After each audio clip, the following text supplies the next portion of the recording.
Jim, if we told you on Monday morning after game 2, 12 goals, 5 power play goals, 50% conversion rate, what would you have told us? I would say it's probably a pretty good start for us. I mean, we scored goals down the stretch. We scored a lot of goals in the last month of the season.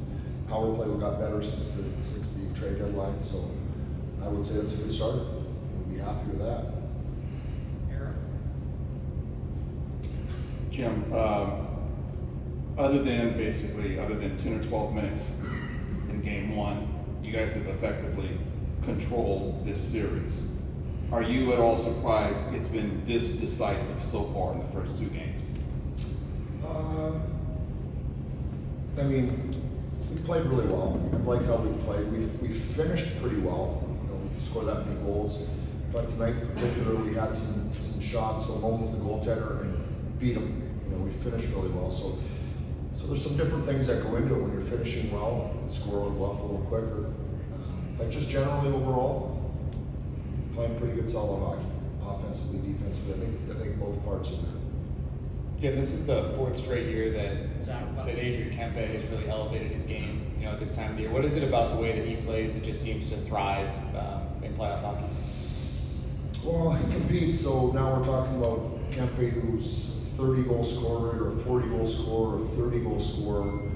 So it's not like he doesn't have a proven track record of scoring. I think one thing that we all appreciate about Adrian, and for the people who didn't have a chance to see him, got to see him in the Four Nations tournament, and that's his work ethic, his tenacity with and without the puck. So I think we got a lot of respect for the way he played the game, and we know him as that because we see him all the time.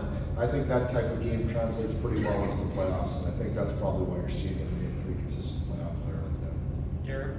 Jim, could you just give us a thought on your thought process on playing the 5 forwards on the power play, and how hard was it to tell Drew that he's trying to play the power play since he was 12 years old, that he's not going to be on the first unit? Yeah, it was hard. I mean, Drew ran the first power play for a number of years, and certainly is capable of doing that now.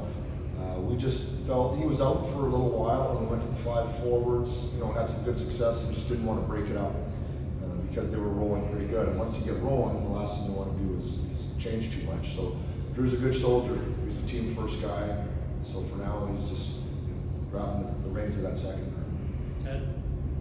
Jim, there's every year we talk about which teams are built for the playoffs because it's a different season, right? So how is this team built as far as transitioning right from the regular season to what you do, and special teams? That's been everything so far in this first 2 games. Yeah, I mean, I think we, for those who follow us, the local media, we had a pretty good season, and really the second half of the season, I think we really started to get our footing. We liked the additions to the team. I think there was a priority on probably some size and some and maybe a little bit grittier players, stronger, that type of a player added into the mix this year by our general manager. And I think the regular season probably went as well as it did based on that. And then that's a little bit more playoff style of hockey. So I think we've just carried it over. I think we established that in the regular season and carried it over in the playoffs. Austin? Jim, kind of jumping off that question and adding grit and size. Joel Edmondson, D-leading +3, his shot numbers look really good. I mean, just can you talk about how well he's played and maybe the extra element he's added to the back end compared to previous teams? I thought he was really, in particular tonight, I thought, played fine last first game, but I thought tonight in particular it was really good. He bumped into a few people with some aggression, and he's just a stabling force. He's got a really good, and I didn't know this about him, he's just got a great voice in the room, getting ready to go and start periods. I hear his voice a lot. It's the first year on the team, might have took him a little while, but he's certainly taking charge of that now, and he just backs it up with the way he plays. John? Jim, of all the components of the game that you've liked over the last couple of days, what's the most important element to take on the road with you now? Well, I mean, we're going to go, our building is terrific for 2 games. We've got a great atmosphere from our fans. Probably started with the anthem and carried on. And, we've been in Edmonton, that's a loud, raucous building, so they got a good home crowd there too. So we're just going to have to take our game the way we play, energized by our fans, and play the similar type of game. I think we play a a road game type of style, so I think we try to check first and manage the clock, which is typically you got to do on the road, teams would tell you, to win on the road. So I think our game translates well on the road. We just got to make sure that we're trying to keep the crowd out of the game if we can, because they do a pretty good job like us. Eric? Jim, over here. 11-7 is nothing new. Is nothing new for you. But what went into just your decision to switch it up and go 11-7 tonight? Yeah, no, that's a good question. I'm not going to get into all that this time of the year. I usually try to give you guys a pretty fair assessment during the regular season when we do that. I'm not going to give you everything that went into it for tonight. And some guys didn't play that much. Overari didn't play that much. Lenius didn't play that much. We'll keep that one to ourselves, but we've done it enough times that we know we're comfortable playing with 11-7, and so we'll see where the next game is. It could be 12-8, it could be 11-7, but I'm not going to give you any tonight. Jim, do you think you have to remind your team to respect the Oilers more that they're down 0-2 going home? No, I didn't have to remind them to respect them down 0-1, down 0-2. They respect the Oilers. It's a heck of a team, and so the respect isn't an issue. We got to make sure we just do the things that we do and focus on ourselves. Final three: Andrew, Austin, Andrew. How much have you emphasized over the special teams battle in this series, especially if you guys are winning? Is that something you're happy about, or something you're really just kind of expecting from you guys? No, I mean, we talked about it before the series began. We all had a few days to talk about what the series might look like, and if you just reflect back to, I'll just go back 1 year. Their power play was really good, and we didn't score a power play goal last year in the series, and that was a big difference. So that clearly was going to have to be an emphasis for us this year. And I think both the penalty kill and power play thus far, it's been 2 games, have performed pretty well.